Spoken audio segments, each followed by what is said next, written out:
Good morning. We're reading chapter 10 called Freedom of the Press in Frendel. So, Judy Morgan was a reporter at the Weisfield Gazette, the local newspaper. Weisfield was a quiet little town. There was occasional burglary, the teenagers got rowdy once in a while, and there was some shouting at the town council or the planning board now and then. But mostly things were calm and orderly in Weisfield, and every Thursday the Weisfield Gazette proved it.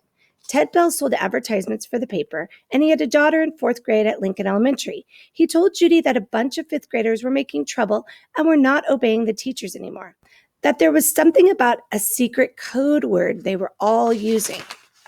And half the students had been kept after school one day last week, including his own little girl. The only other story Judy was working on was about 18 new trees that were going to be planted along East Main Street. The trees could wait. This thing at the elementary school sounded like a real story. So Judy Morgan showed up at Lincoln Elementary School at 3 o'clock the day after Mrs. Chatham had been to visit Nick's parents. The sign on the door said, "All visitors must report to the office." And she did. On the bulletin board outside the office, Judy saw Mrs. Granger's notice about the punishment for using the word "frendel." She stepped back 2 paces, aimed her camera at the notice, and snapped a photo. She read the notice once more and then stepped into the office. Mrs. Freed, the school secretary, looked up and smiled. "May I help you?" "Yes, I'm sure you can. My name is Judy Morgan, and I work for the Weisfield Gazette. I'd like to know about that poster outside the office, the one about this word "frendel." Who should I talk to? Mrs. Freed stopped smiling. She was sick and tired of anything to do with that word. For the past week, her phone had been ringing off the hook. If it wasn't a parent complaining about a child who had to stay after school, it was someone from the school board trying to get in touch with Mrs. Chatham or Mrs. Granger. Mrs. Freed pursed her lips and narrowed her eyes. She said, "I'll have to speak with the principal. Let me see if Mrs. Chatham is free."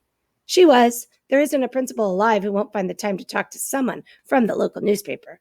The reporter was invited into Mrs. Chatham's office. Judy noticed right away that the principal was not comfortable talking about this stuff. When asked about the poster outside the office door, Mrs. Chatham just laughed and said, "Oh, that?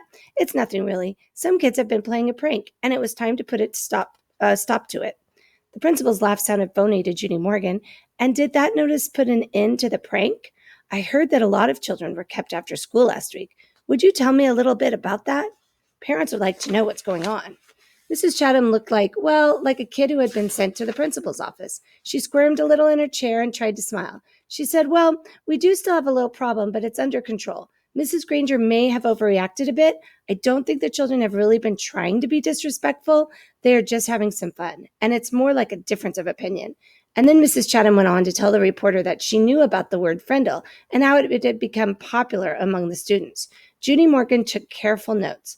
And when the principal had finished, Judy said, "Would you mind if I asked Mrs. Granger a few questions?" Mrs. Chatham said, "No, not at all." But Judy could tell that the principal wished she would just go away. What would she say? Could she say, though? Mrs. Chatham couldn't very well keep the reporter away from Mrs. Granger because, after all, America is a free country with a free press. If Judy really wanted to, she would talk to Mrs. Granger sooner or later.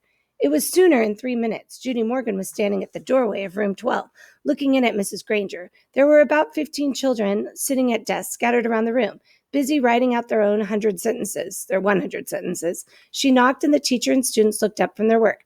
"I'm Judy Morgan from the Westfield Gazette, Mrs. Granger. May I have a word with you?" Mrs. Granger stood and came out into the hallway and closed the door. Judy could see past her and saw that every kid in the room was straining to listen. Judy noticed Mrs. Granger's eyes right away. Gray, maybe flecked with a little gold, and very sharp, but not hard or mean, just bright and strong.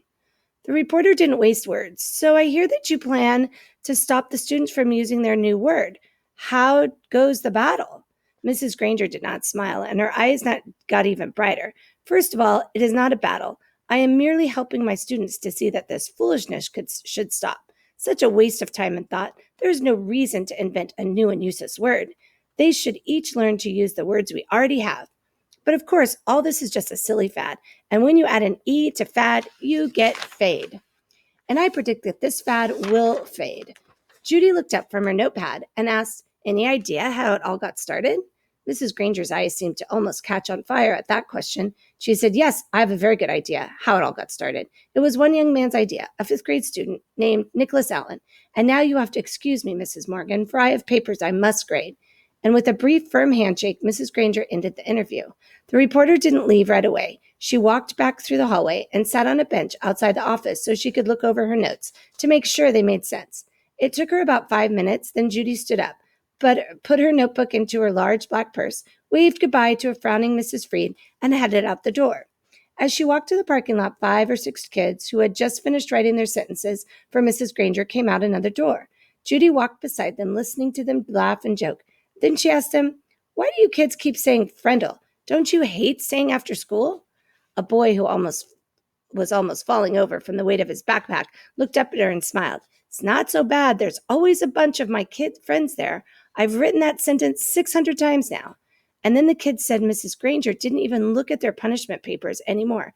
They were sure because where you were supposed to write, "I am writing this punishment with a pen," everyone was writing the word Frendel every fourth or fifth sentence, and Mrs. Granger hadn't said anything.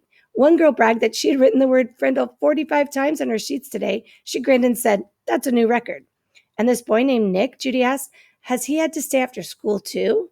The kids giggled, and a tall boy with reddish brown hair and glasses said, "Mrs. Granger has kept Nick after school so much that everyone thinks she wants to adopt him."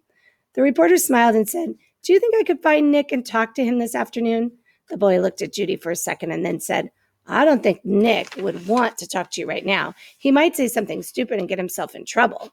Then he grinned at his friends. The kids laughed and poked and punched each other and headed off down the block. Judy drove back to her office and started writing. And there's a picture of "that's a new word." The next morning, a brown envelope arrived at the Gazette offices addressed to Judy Morgan, and below her name was written "Frendel Story." When Judy opened it, there was a class picture, the 5th grade at Lincoln Elementary School. Mrs. Granger and the 6 other teachers were standing at the ends of the rows, and the kids were dressed neatly, hair all combed. But there was something odd about the picture. The reporter looked closely and saw that each kid was holding up a pen, and each little mouth was puckered in the same way. She was puzzled for a second, but then she said softly, "Of course, they're all saying Frendel." Written on the back of the picture in neat cursive was "3rd row, 5th from the left." Judy looked at the picture, and there she saw the same grinning red-haired boy with glasses that she had talked to in the school parking lot yesterday. She chuckled and said, "Well, well, well. Pleased to meet you, Mr. Nicholas Allen." And chapter 11 is called Extra Extra, Read All About It. Have a good weekend, and thank you for staying with us to read that long chapter, chapter 10, Frendel. You're going to make your own dictionary word today in your slideshow. I want to see your creativity. What kind of word could you make up that maybe people could actually use all the time, like Frendel? So let's see. We're going to share those next week.